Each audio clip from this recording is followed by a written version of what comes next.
Revealed now are the details of how new Supreme Leader Mojtaba Khamenei is preparing his first major move against the United States. Mojtaba is said to be planning a carefully calibrated surprise for Donald Trump just as global oil prices skyrocket.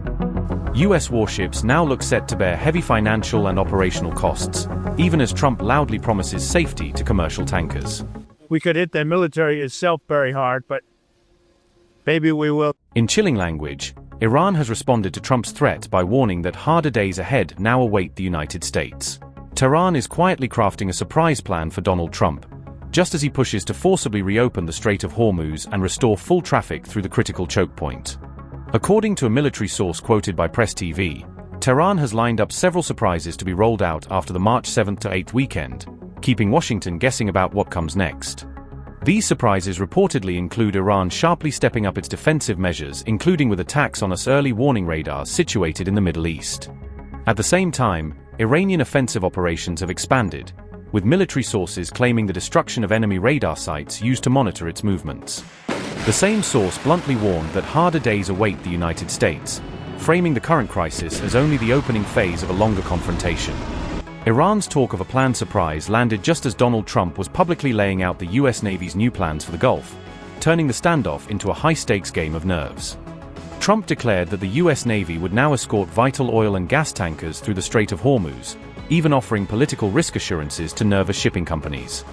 Yet despite those bold assurances, hundreds of oil and LNG vessels have been forced to anchor offshore or reroute around the danger zone, according to reports by NBC News.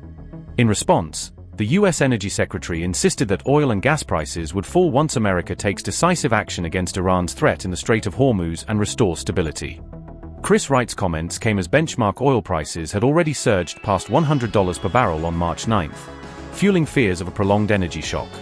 Iran, for its part, has declared that no U.S., Israeli, European or allied vessels will be allowed to pass freely through Hormuz, turning the strait into a pressure valve it controls.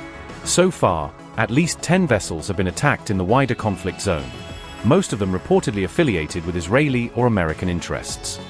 Amid the chaos, the French president has personally urged his Iranian counterpart to reopen the Strait of Hormuz, warning that a prolonged closure could cripple the global economy.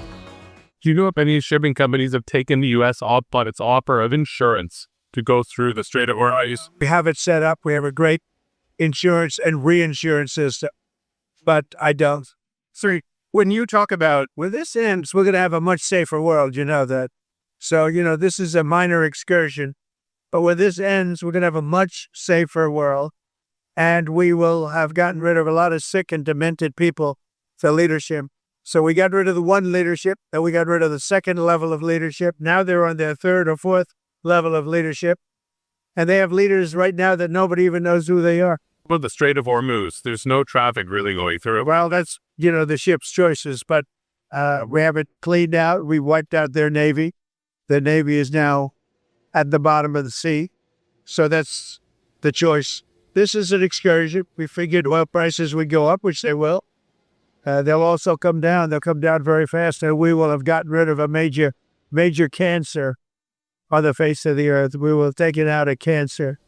Don't forget October 7th. Don't forget all of the things that have happened over the years, all caused by these people. So what we're doing is a great thing, not only for our country and not only for Israel, not only for the Middle East, but for the world. Secretary, you're 1 week in at this point. How long, as of now, do you expect? I think we've accomplished more in 1 week than anyone thought possible. We've wiped out their Navy, 44 ships. We've wiped out their Air Force, every plane. We've wiped out most of their missiles. You see, the missiles aren't coming much anymore. We've also hit their manufacturing areas where they make the missiles very hard. Their drone capacity is way down. And we've hurt them where it hurts, including about every form of leadership you can have, we've wiped out. You still expect up to 6 weeks total? I don't know. I never project time, whatever it takes. But the military is almost non-existent, if you look. We could hit the military itself very hard, but maybe we will, maybe we won't. We haven't made that determination. The Islamic Republic of Iran strongly welcomes the escort of oil tankers and the reported presence of American forces seeking to pass through the Strait of Hormuz and says it is awaiting them. We advise the Americans to remember, before taking any decision, the burning of the supertanker Bridgeton in 1987 and the oil tankers targeted more recently. In this battle, entering the area vertically does not mean you will leave it the same way. The same applies to your ships. You may intend to enter as floating vessels, but they may sink vertically to the bottom of the Persian Gulf. And a reminder to the corrupt island man, U.S. President Donald Trump. The ground on this war map is in our hands, and we will continue.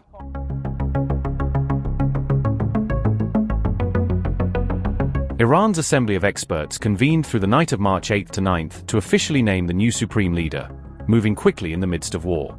After days of rumors and intense speculation, the body confirmed that Mojtaba, the slain leader Ali Khamenei's son, would be his successor. Mojtaba's elevation was announced just hours after the latest threat from the US president, adding a sharp symbolic edge to the timing. On March 8th, Trump had warned that whoever is chosen in Tehran without US approval won't last long, a remark that Tehran quickly rejected as blatant interference. Meanwhile, Iran's powerful and elite IRGC force publicly pledged allegiance to Mojtaba, signaling that the military security establishment is firmly behind him. Mojtaba's father, Ali Khamenei, was killed in the very first wave of coordinated American-Israeli strikes on February 28th, a moment that shocked Iran and transformed the conflict. Those strikes and Khamenei's assassination unleashed an intense war that has since consumed almost the entire Middle East, from the Levant to the Gulf. In response, Iran has been launching attacks on Israel, on US bases scattered across the region, and even on some of Washington's Arab ally nations, widening the conflict's deadly arc.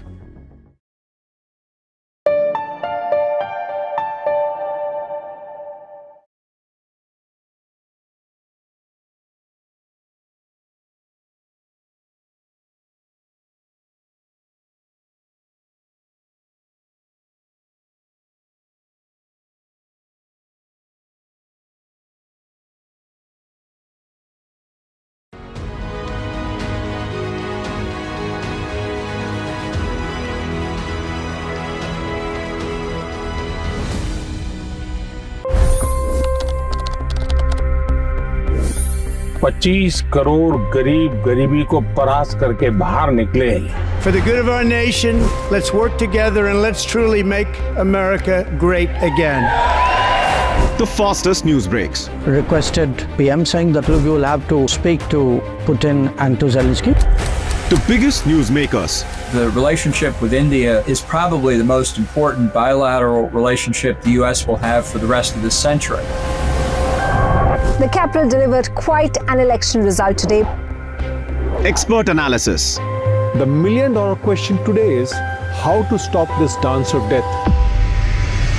Ground reports. I'm standing at the crossroad of the Kumbh Mela. Behind me are more than 100 entry guards. Long-form interviews. Exclusionary politics is reflected in Manipur case as well. You don't bother because this is a small state. Deep dive into burning issues. It's often said DRC could be the richest country in the whole world. It's because of what sits underneath. Why exactly did the US topple the Sheikh Hasina government? HT videos. We don't just break news, we break it down.